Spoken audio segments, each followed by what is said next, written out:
Eu sou Wagner Gabriel e apresento o podcast Ética na Estética. Um podcast que leva para você todas as informações relacionadas ao mundo da beleza e ao mundo da ética. Tenho hoje a felicidade de ter comigo o professor Dr. Paulo Celso Pardi. Muito obrigado. Foi meu mestre, meu professor, e eu tenho uma honra imensa de tê-lo aqui, professor. Seja muito obrigado pela sua consideração por este velho professor. Imagina, que muito feliz de ver os brilhantes alunos se transformando em mestres. Isso é a nossa maior paixão. Devemos isso Acho a você. Que essa ética não devia ter esse capítulo, né? O prazer que é você ver alguém se superar e te superar em várias vezes. Muito obrigado pelo convite. E você tem participação direta nessa jornada. Eu fico agradecido, como sempre. Fala um pouco de ética. Bem, esse é um assunto complexo, né? Porque você tem a ética associada à sua vivência, você tem a ética nos códigos, você tem a ética na vida familiar, você tem a ética que às vezes está lá se confundindo um pouco com a moral, com conceitos. Eu acho não, tenho certeza, ética é uma questão muito pessoal. A ética está naquilo que você aprendeu na sua vida, na experiência que você teve com a sua família, na experiência que você teve na sua vida, e você consegue com discernimento saber até onde você pode ir, até onde você deve exigir e até onde você deve se comprometer. Porque ser um ser ético significa muitas vezes enfrentar aquilo que está já estabelecido numa sociedade, aquilo que já está estabelecido num ambiente de trabalho, e que às vezes você é conduzido a ter que sair um pouco da sua linha para uma proteção de grupo. Então, a ética, desde que os gregos e os romanos começaram a filosofar, ela é muito um estado de espírito ligado ao seu livre-arbítrio. Ou seja, você pode ser ético, mas você nunca pode deixar de ser ético em uma situação que coloque em risco a vida de outra pessoa, da sua família. Ou seja, a ética, ela é aquilo que dá um rumo nas suas falas, na forma como que você trata as pessoas, na forma como que você recebe as críticas e traduz essas críticas no mercado de trabalho, na sua vida privada. Então, obviamente, as pessoas que estão nos ouvindo, os filósofos, cada um de nós tem um conceito de ética. O meu conceito de ética, ele está muito associado ao respeito ao outro. Na minha opinião, quando eu respeito o espaço do outro, quando eu entendo a necessidade do outro, eu estou sendo ético com a profissão, com o ser humano. Quando eu perco isso, eu deixo de ser ético. E aí começam todos os problemas que a gente está vendo e está assistindo e que, obviamente, guardado as proporções, tenta evitar.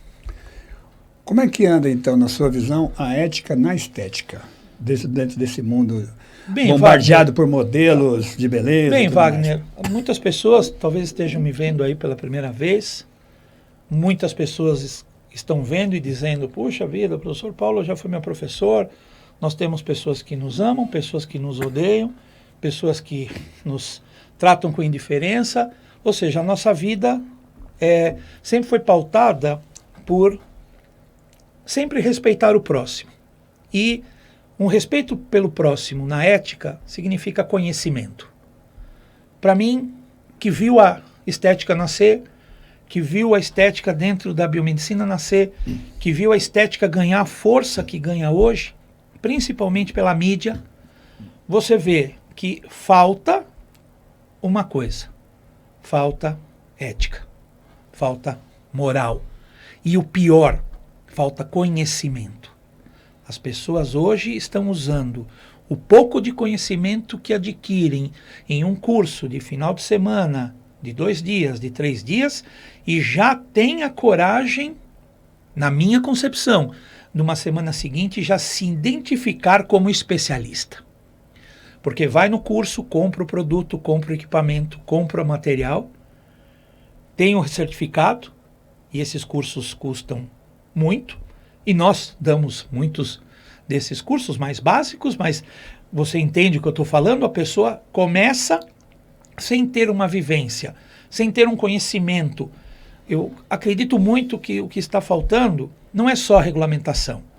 Falta um pouco de bom senso da pessoa que entra na estética para saber até onde ela pode ir. E nós estamos assistindo isso hoje, com diversos problemas na nossa área da biomedicina, com diversos problemas na área da odontologia, com diversos problemas na área da medicina. Não é mais uma exclusividade de uma área ou um rótulo, porque as pessoas estão esquecendo os limites do conhecimento.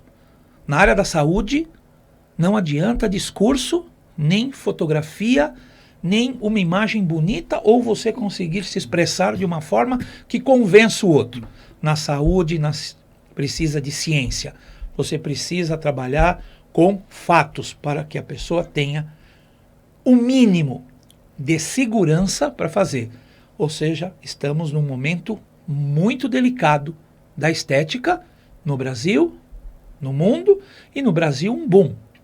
Nunca tiveram tantos especialistas na área de estética em todas as áreas do conhecimento. Sim.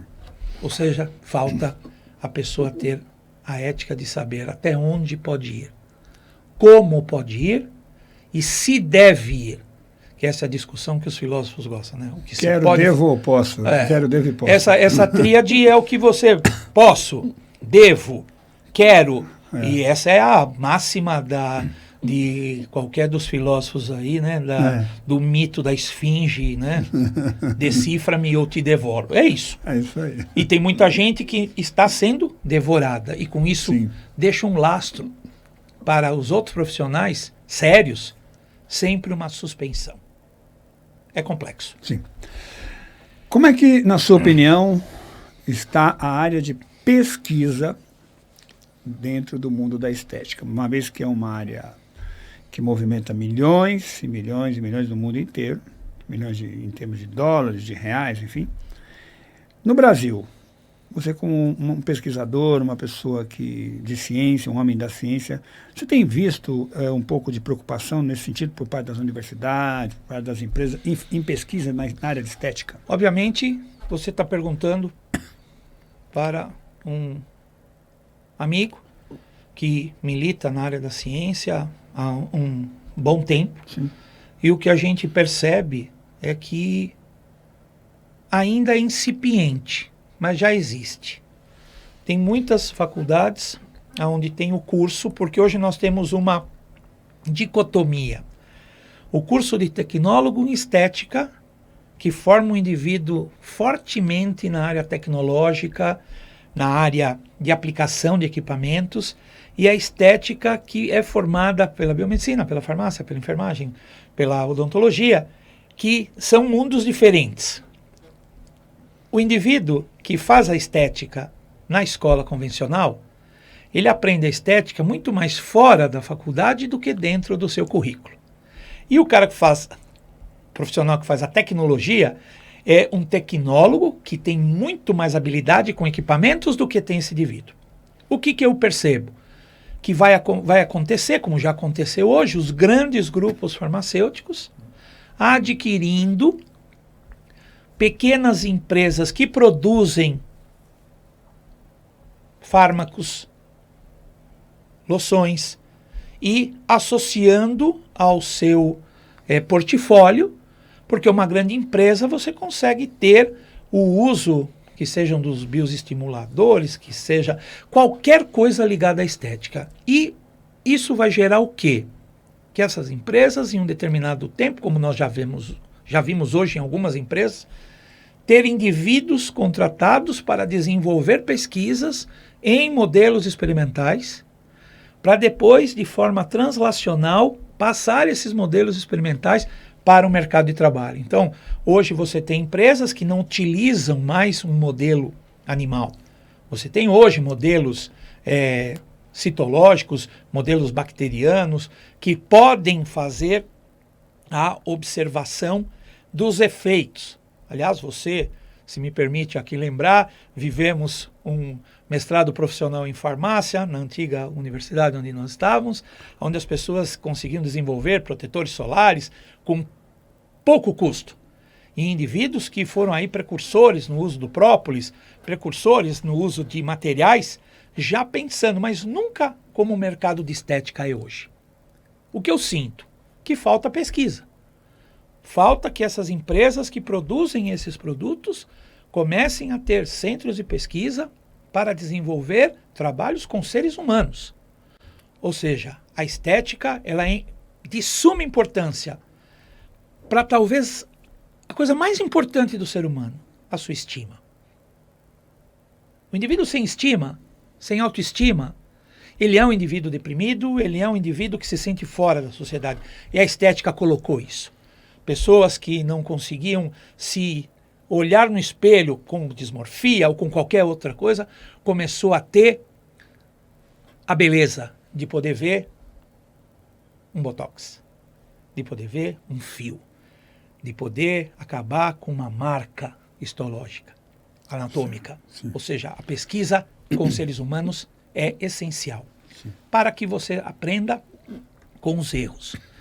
O que eu sinto e acompanhando é que isso ainda é incipiente, diferente dos Estados Unidos e diferente de muitas empresas que fazem mais especificamente para os seus produtos e quando das feiras apresentam o seu produto com, olha, fizemos o experimento XYZ, ou seja, um mercado que está crescendo. Sim. Mas é um speaker da empresa vendendo o produto X da empresa, comparado com outros produtos. Então, a ética no mercado vai começar a mexer e, sem dúvida alguma, eu acho que depois do mercado pet, depois do mercado alopático, a estética está nesse grupo de elite que vai carecer realmente de comitês de ética analisando e de produção científica na universidade. Porque a produção científica, parando para não me alongar, a produção científica faz o quê? Ela mostra uma realidade. A prática mostra outra realidade. Então a gente precisa de ciência nisso. Não te parece perigoso a indústria monopolizar determinados padrões de beleza? Porque, por exemplo, quando você fala que e de fato existe isso, uma tendência da indústria começar a adquirir pequenas outras redes, né? Se isso acontece no mundo da estética, por exemplo, não te parece perigoso cair na mão de poucas pessoas a definição dos padrões de beleza? Porque o padrão de beleza é uma coisa muito séria hoje no mundo, né? Existem estudos muito sérios que falam sobre os indivíduos que possuem o padrão de beleza dito como bonitos tendem a ter mais acesso, mais confiança nas pessoas, tendem a arrumar emprego mais rápido, tendem a conseguir se socializar melhor. A gente parece perigoso isso ficar na mão de poucas pessoas e isso acabar influenciando de uma maneira... Bem, meu querido Dr. Wagner, você está aí com aquele enigma que nós começamos a falar no início da nossa conversa. Isso já acontece, não é que vai acontecer. Hoje, os padrões de beleza são ditados pela mídia. Então, quando você vê um desfile, que seja em Milão, que seja em Paris, é o mesmo padrão de sempre. E essas coisas estão mudando. Então, hoje nós temos aí eventos com pessoas ditas plus size, que para nós são pessoas comuns, mas para o mercado da moda e o mercado da estética, são as que vendem, porque os vestidos caem perfeitamente, as roupas caem perfeitamente.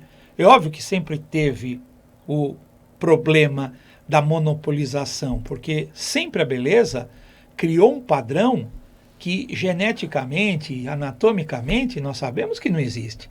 Não existe uma simetria. O lado direito não é igual ao lado esquerdo. E as pessoas querem colocar um padrão que é ilusório, porque se vê a beleza para vender. Então, você não vai vender um protetor solar, um produto dermatológico com uma pessoa que foge a esses padrões. Você nunca vê uma propaganda relacionada a um determinado agente emagrecedor com as pessoas que necessitam desses equipamentos. Sim. Então, a mídia mundial, o padrão de beleza sempre vai ser aquilo que chama atenção. Algumas companhias estão saindo disso, quebrando esses paradigmas. Por quê? Porque hoje o mundo está diferente de quando nós nos conhecemos e quando o mundo começou a ver os padrões de beleza daquelas pessoas magérrimas, daquelas pessoas com todas as alterações psicológicas. O que eu acho que se deixou de lado um pouco é a pessoa melhorar a sua estima. E isso ficou muito evidente com a produção de medicamentos, com a produção de produtos, e se deixou de lado um pouco, não contra a estética, porque eu sempre fui a favor da estética, de você melhorar, por exemplo, a condição nutricional dessas pessoas. Melhorar a ingesta de proteínas, de carboidratos, que pudessem fazer com que o colágeno, de forma natural, o incentivo da moda ou da estética com atividade física. Ou seja, é um complexo. Porque as pessoas, o nosso cérebro ele tem algo muito interessante, porque ele escolhe sempre o melhor caminho. E o caminho da dúvida não faz bem para o cérebro. Sim. Então o cara prefere tomar um fármaco que promete reduzir o peso, mas ele não está comprometido em falar assim, como é que está a minha dieta? Como é que está a minha atividade física? Como é que está a minha saúde mental? Porque se não tiver isso, você não tem estética. A estética, na minha concepção, a estética moderna, ela já é multidisciplinar. O indivíduo faz a estética, mas também tem o nutricionista, mas também tem lá o dentista, lá também tem o educador físico, tem o fisioterapeuta, porque a estética é um conjunto e não simplesmente uma injeção localizada que vai melhorar ou vai fazer uma alteração. É também a saúde mental. E aí você vê que as empresas monopolizam isso e não tem como escapar. Ou seja, é a busca pelo que é fácil. Olha, use este produto que as suas estrias vão sumir. Use esse produto que você vai ter isso daí. E as pessoas falam, opa, é isso que eu quero. Vou perder 30 quilos? Me dá 10 caixas. Eu compraria. Se alguém tiver aí, pode, por favor. Meu contato vai estar depois. Eu também, mas eu sei muito bem que eu preciso ter uma dieta adequada. A estética, ela tem uma questão de reparar um dano mais de visão do indivíduo, dele mesmo, do que os outros estão olhando. Por isso a estética é importante. Porque o indivíduo que não tinha cabelos e hoje tem cabelo, o indivíduo que não tinha mamas e hoje tem mamas, o indivíduo que não tinha isso e hoje tem, olha só, a estima, né? A dignidade. Sim. Então é importante. Só que as pessoas usam isso para atrair pessoas incautas. Então você vai num lugar, o X custa tantos mil e outro lugar custa 30. E as pessoas vão no de 30, aí tem as intercorrências que hoje dão mais trabalho para as pessoas do que a prática. Sim. Eu me lembro que nós montamos, numa das universidades, na universidade que nós nos conhecemos, a Liga de Terapias Integrativas e Complementares. Orientada por você. Pioneira. Hoje se fala bastante de estética integrativa. Eu tenho ouvido muito esse termo, né? Onde se associa a estética, a gente acabou de falar da questão nutricional, né? Mas hoje também se fala das questões emocionais e, por que não dizer, espirituais e coisas do tipo. E que estão associadas aos elementos estéticos. Em que momento você acha que esse equilíbrio pode traduzir na estética? Uma vez que, se o indivíduo atinge esse equilíbrio, não parece que, de repente, a estética ficaria em segundo plano? Esse é o medo de qualquer ciência, né? Então, porque se você tem estética, se você tem nutrição saudável, se você tem atividade física, é o medo da farmacêutica de perder o seu cliente. Sim. Né? Se você tem uma alimentação saudável e você tem uma atividade física, o indivíduo que vende lá o seu salgado na porta da escola pode perder o seu rendimento. Ou seja, isso é um mal do universo. Sim. Ou seja, se eu coloco dentro de um trem, para dar uma analogia, não coloco piloto nenhum, o que eu faço com os indivíduos que pilotavam esse trem? Sim. Porque essa é sempre a máxima. Se o indivíduo tiver uma vida saudável, necessariamente ele vai precisar de vitaminas. Os medicamentos nunca vão deixar de existir, porque nós temos situações de doença que o indivíduo não tem como escapar do medicamento. É que hoje o medicamento e uma dieta descontrolada faz parte de uma vida que foi criada das pessoas não terem mais tempo para sentarem na mesa com seus familiares e almoçar. Não tem mais tempo para sentar à noite para jantar. Porque a vida hoje está muito agitada, então você tem 3, 4, 5, no mesmo horário, 7 compromissos para fazer, aí você seleciona aquele que é o mais importante.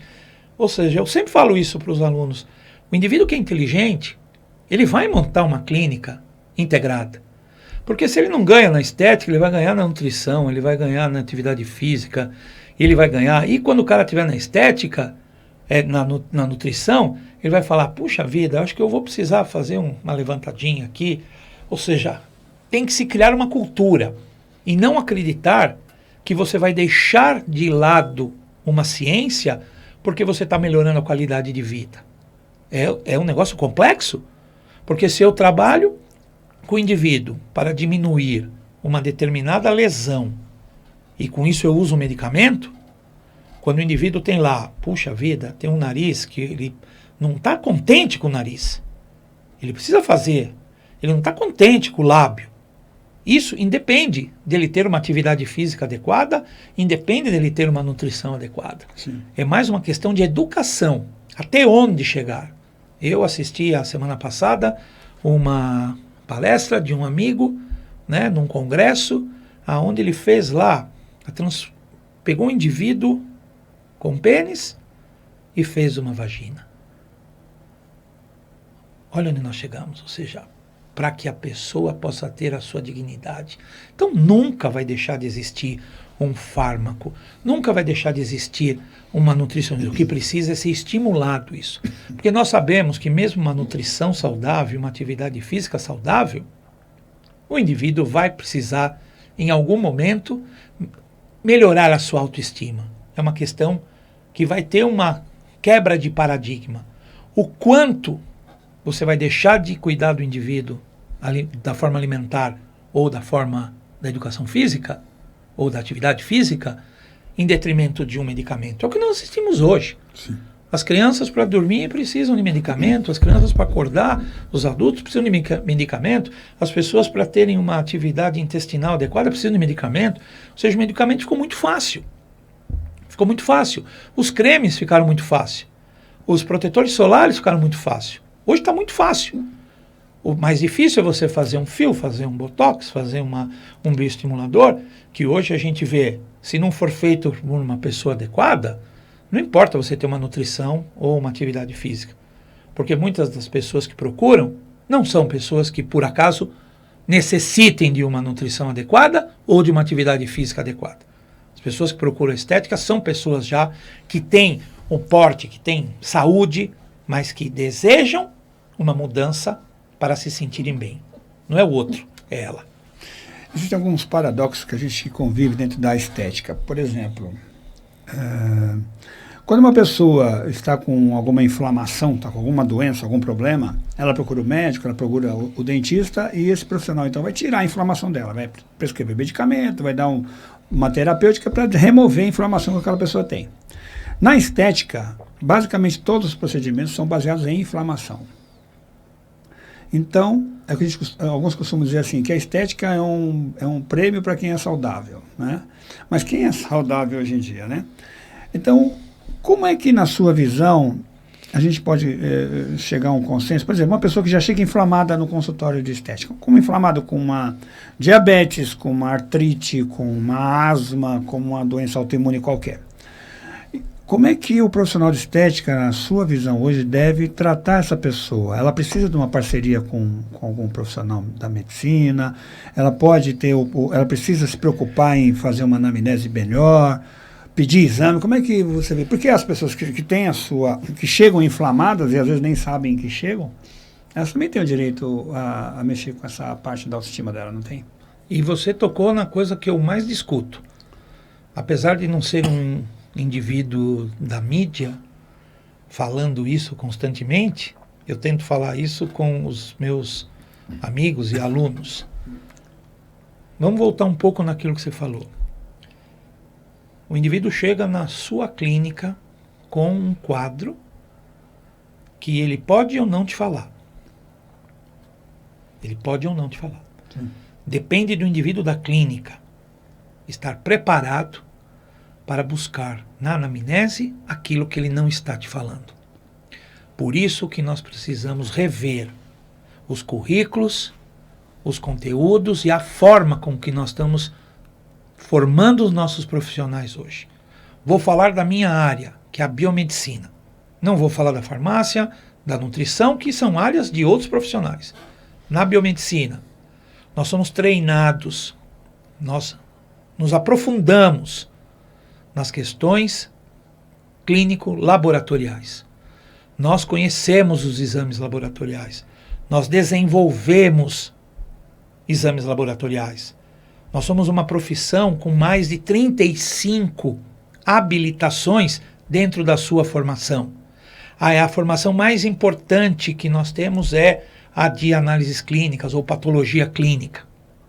E nós temos o nosso estágio, que ainda não é um estágio que forma um indivíduo para a estética. Geralmente ele faz esse estágio fora. Algumas faculdades hoje, de forma muito assim pioneira, estão transformando os estágios hoje na estética como parte integrante. Só que não é só isso.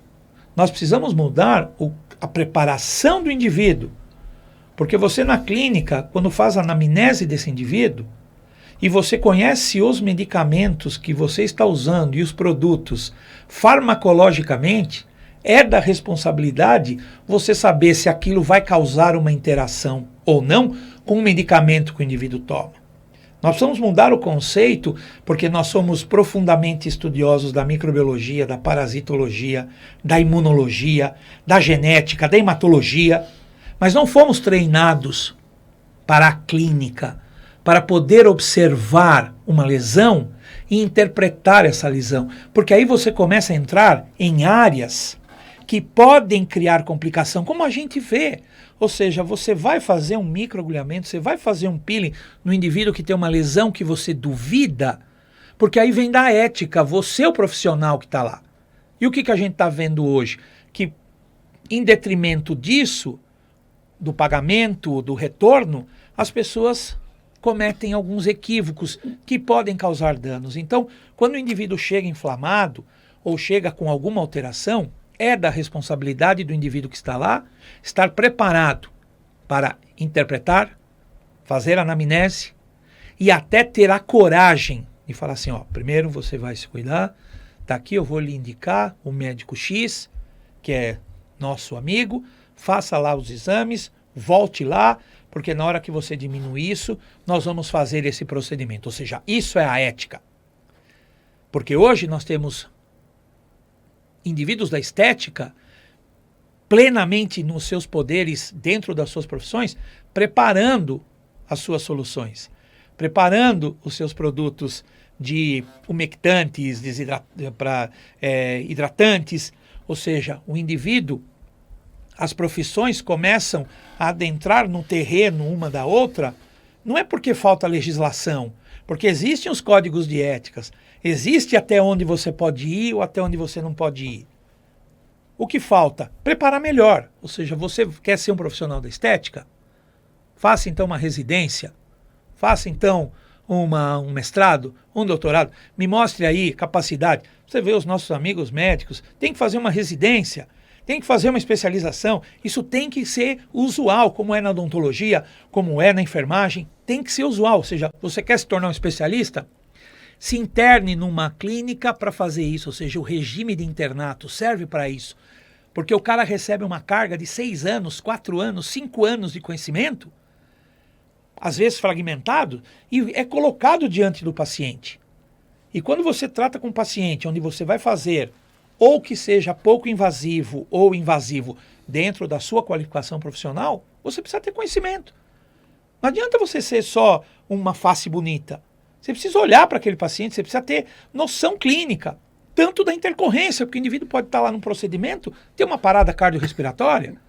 O indivíduo pode estar lá, você tem que ter estrutura. Se der um problema aqui, ó, minha clínica está cadastrada, os produtos que eu compro, eu sou RT, estão lá o meu registro na Polícia Civil, está lá o registro no Exército, está lá o registro na Polícia Federal, os produtos que eu uso, que eu compro, está aqui, ó, meus produtos estão controlados, minha geladeira tem controle de temperatura que eu tenho no meu celular, quando cai a luz, liga gerador, ou seja, isso é um entorno que só o profissionalismo ético faz. E não você comprar um equipamento hoje e como eu posso, eu vou fazer. Que é o que a gente assiste em alguns casos, porque nós temos muito mais sucesso, mas um caso ruim aparece sempre. Né? Nós vimos casos aí.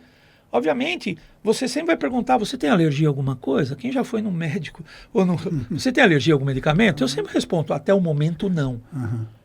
Então, você tem que estar preparado cientificamente, você tem que estar preparado visitando os congressos, você tem que estar preparado lendo livros como vocês produzem aqui, que a maior felicidade para um professor é ver amigos que se transformaram em amigos, hoje produzindo conhecimento. Olha, intercorrência, a gente cuida assim. Olha, isso daqui, esse paciente precisa de trabalho, precisa de meta-análise. O que vai causar um produto dermatológico a longo prazo, o que vai causar um botox a longo prazo, o que vai causar um bioestimulador a longo prazo, o que vai causar um medicamento XYZ, que são muitos, a longo prazo, porque é uma ciência muito clínica que milita entre outras ciências. Milita entre a plástica, milita entre a dermatologia. Então, se você não tiver um limite, as pessoas acabam sendo enganadas por profissionais que se dizem profissionais. Volto a dizer, nós temos muito mais profissionais bons do que os indivíduos que fazem. Isso é a profissão, olhando mais. Eu ouvi outro dia um colega do Conselho X dizendo, quando você faz uma avaliação, tem lá o fiscal e chega num local e ele percebe que tem uma atividade de outra profissão, deveria ter um lugar dizendo assim, ó, eu fui lá avaliar o cara que é da minha área, mas eu vi um procedimento estranho ali, ó. Avisa outro conselho para ir lá, porque é assim que funciona a fiscalização. Então, olha só que negócio complexo. Ficaríamos aqui o ano inteiro falando. Exatamente. E lógico, talvez não seja nem eu a pessoa adequada, mas compactuam muitas pessoas comigo que você precisa melhorar a formação. Você precisa melhorar o conteúdo clínico dos indivíduos que não têm clínica. Diferente de um dentista que tem clínica, diferente de um enfermeiro que tem clínica. Nós temos a clínica, que é laboratorial. Se tivermos isso, também o quanto tem que ser pensado do ponto de vista de direito, de poder e de ética. Ou seja, é o enigma que vai ter os grandes professores, as pessoas que ganham aí fortunas discutindo isso daí. Sim. Hoje, são milhares de processos judiciais envolvendo harmonização orofacial. Desde processos sobre questões estéticas não atingidas ou problemas mais graves, como, por exemplo, pacientes que estão ficando com intercorrências graves, como cegueira, né, como amaurose, como necroses, enfim. Existem vários fatores que levam a isso. E um deles, que eu considero um dos principais, é o desconhecimento da anatomia da face. Então vamos falar de anatomia. Né? Vamos lá. Você acha hoje que as universidades, de uma maneira geral, conseguem, dentro do ambiente da estética, preparar o aluno, na biomedicina, por exemplo, né? Para enfrentar esse problema da anatomia da face, ou ele precisa ter um estudo complementar fora da universidade depois? Bem, meu querido Dr. Wagner e os amigos que estão nos ouvindo aí nesse primeiro podcast, que, volto a dizer, fico muito feliz de estar aqui conversando. Obviamente que nós militamos na histologia há algum tempo. Percebemos sim que a anatomia, ela, na minha concepção, está tomando um caminho diferente, porque quando você tem um curso voltado para uma determinada área, você, além de biomédico, dentista, você teve aula de anatomia com excelentes anatomistas. Sim. Excelentes anatomistas, escritores de livros de anatomia. Ou seja, a anatomia básica, a anatomia topográfica, você aprendeu. Mas você não teve o tanto de face, a dissecação da face que você teve no curso de odontologia. Porque é o objetivo fim, ou seja, é a face. Então você dissecou face, você dissecou nervo facial, nervo trigêmeo, as ramificações do nervo que nós, numa aula convencional, apontamos. Mas nós temos que falar de uma anatomia geral, que vai da anatomia topográfica, da anatomia descritiva, que vai da anatomia segmentar, ou seja, é muita informação de cunho geral, que é boa, que te dá uma noção de onde está um órgão, das suas relações. Agora, o aprofundamento, você tem uma disciplina de neuroanatomia que foge da anatomia, que vai lá dissecar o sistema nervoso, vai dissecar uma medula espinhal, vai dissecar um plexo, vai ver a inervação, mas também de cunho geral. Então, quando você tem lá a fisioterapia, é muito mais importante você saber os plexos, saber os dermátomos. Então, os cursos têm as suas habilitações.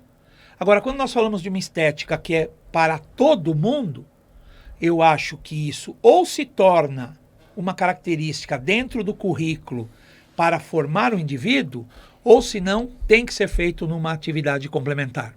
Ou seja, você ter um curso longo sobre musculatura da face, inervação da face, distribuição de colágeno, distribuição de glândulas, distribuição de gordura, posicionamento dos dentes, ou seja, a estrutura estomatognática, que é o objetivo, ou seja, isso é conseguido com cursos que talvez tenham que ser complementares. Porque no seu curso de odontologia fazia parte disso. Ou seja, você pouco se interessava, entre aspas, com eu quero o resto do corpo. Eu quero saber de cabeça. Porque eu vou fazer, eu tenho que saber o nervo que está irrigando aquele dente. Porque se eu não souber, eu não consigo anestesiar, eu não consigo dissecar, eu não consigo fazer a minha ativação. Então, não é que a odontologia é o melhor, ou a medicina não é, ou a biomedicina é melhor, ou a medicina é melhor. O que precisa é a caracterização da formação de um novo profissional. E com isso você precisa de um novo currículo. Porque não é só a anatomia, é a fisiologia, é a neurologia, é a clínica médica, é a dermatologia, é a endocrinologia, é um conjunto.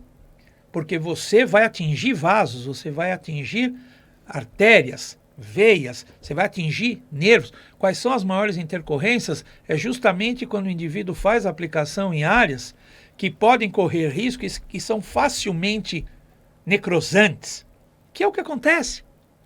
O indivíduo vai lá e faz uma aplicação porque existe uma anatomia que a maioria das pessoas não conhece, que são das variações. Nem sempre o nervo facial está na posição que você está no livro. Ou seja, você precisa conhecer variações para saber, puxa, o nervo facial pode estar um pouco mais para baixo, um pouco mais para cima. O trigêmeo tem essa posição. Então, olha quantos agravantes que isso faz o quê? O profissional se tornar um especialista. E não um curioso. Hoje temos tecnologia. Você usa a ultrassonografia. Eu tenho estudado e lido ao uso de câmaras termográficas, que eu particularmente acredito que vai ser um futuro. A tecnologia, você vai filmar com uma câmera termográfica o indivíduo e você vai entender onde está uma artéria, onde está uma veia, e aí você vai poder saber, perto de uma artéria, perto de uma veia, tem lá um feixe muscular, tem um feixe nervoso. E aí você vai começar a modificar a forma de ensinar este profissional. Por isso que uma especialização é importante. Por isso que você ficar internado num lugar, vendo os acontecimentos, ou seja, uma clínica de estética que atenda a comunidade, que atenda as pessoas, para o indivíduo poder pegar a prática. Ó, Tá vendo? Nós estamos vendo aqui, ó, o nervo facial desse indivíduo está localizado numa posição que você não está no livro. Porque apesar da anatomia ser precisa, as variações, o tamanho das suas artérias, o tamanho das suas veias, nós não somos iguais. Nós temos uma média. Então, sem dúvida alguma, a anatomia da face não, né? Mas a anatomia do corpo, os linfáticos, porque estamos falando da estética facial, mas hoje nós temos aí um boom de equipamentos e de produtos para estética corpórea, com promessas que nós sabemos que fisiologicamente são às vezes impossíveis de serem conseguidas. É isso daí. Vamos falar do Congresso? Nossa, fantástico. Fala um pouquinho do Congresso de Anatomia. Nós estamos convidando a todos.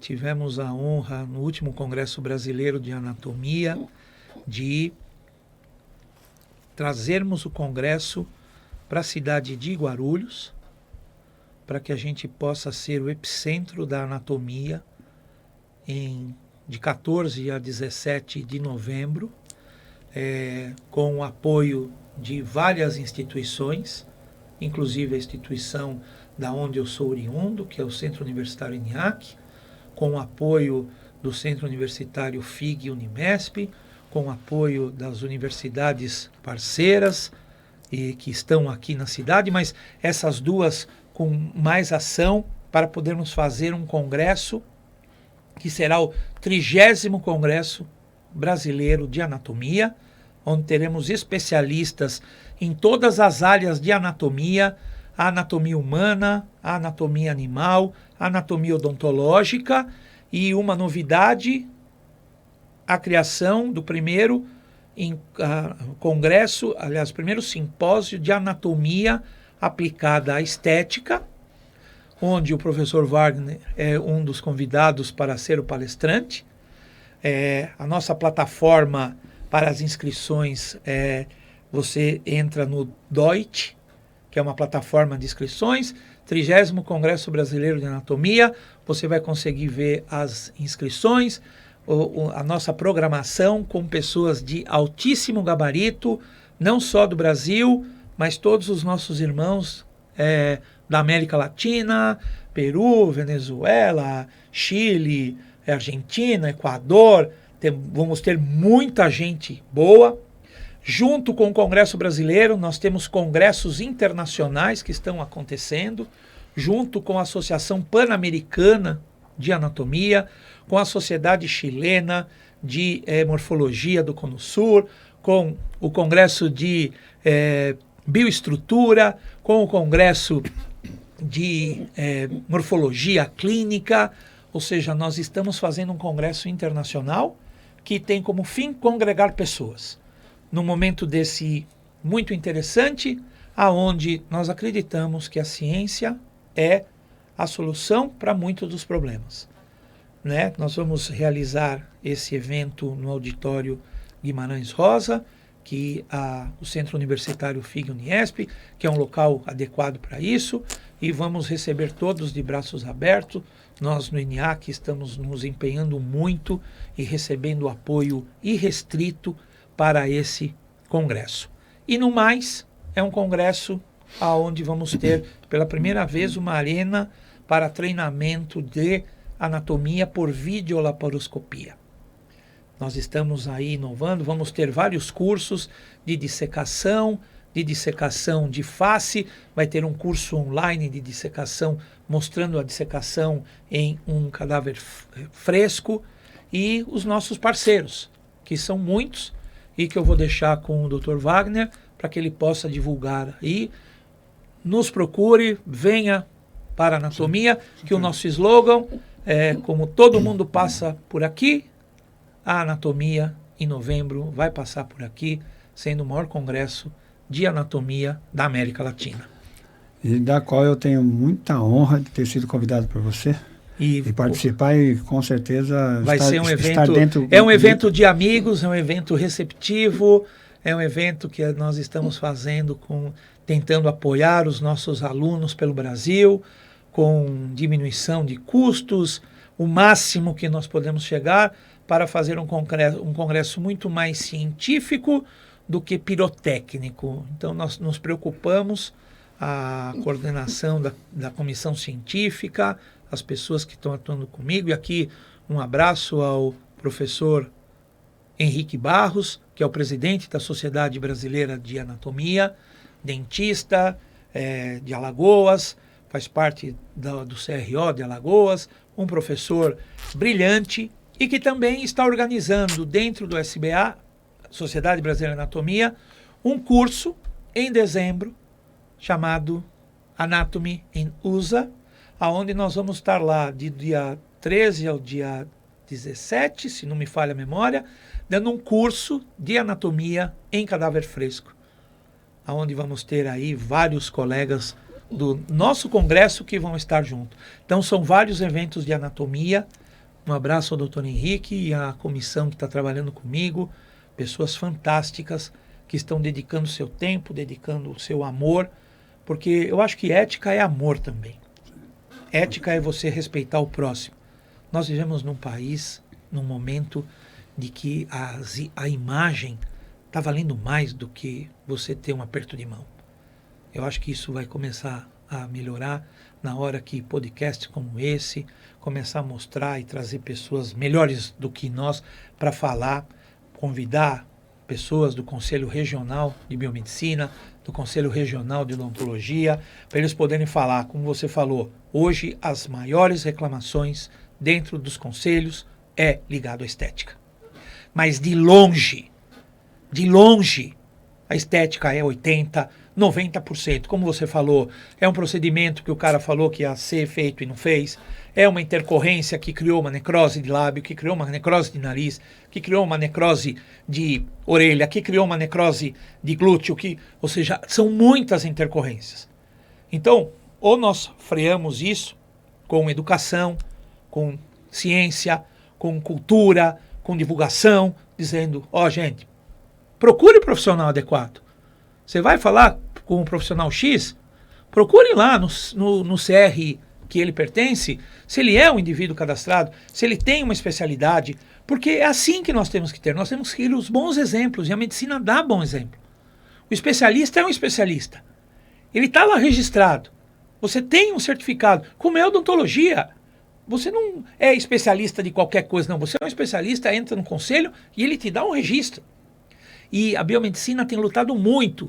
Aqui um abraço ao Dr. Silvio Sec e ao Dr. Dácio, presidente do Federal e do CRBM, que tem apoiado, que tem feito e que tem trabalhado muito, né, para que a biomedicina seja realmente a profissão que as pessoas tenham segurança, como sempre tiveram, de realizar. Como os conselhos de odonto estão fazendo, como o conselho médico, só com educação, com trabalho, com muito esforço e principalmente com menos vaidade. As coisas vão chegar num lugar. Então, o 30º Congresso Brasileiro de Anatomia está de braços abertos para receber vocês na nossa querida Guarulhos, que será o epicentro da anatomia do nosso país. Não tenho a menor dúvida disso. Professor Paulo Pardi, somos abençoados por ter pessoas como você na nossa vida muito profissional. Obrigado. Viu? Agradeço muito, foi uma honra tê-lo aqui. Muito obrigado, Dr. Wagner, pela oportunidade. Nós aqui agradecemos. Eu sou Wagner Gabriel, apresento o podcast Ética na Estética. Espero que você tenha gostado do nosso trabalho. Até a próxima, se Deus quiser.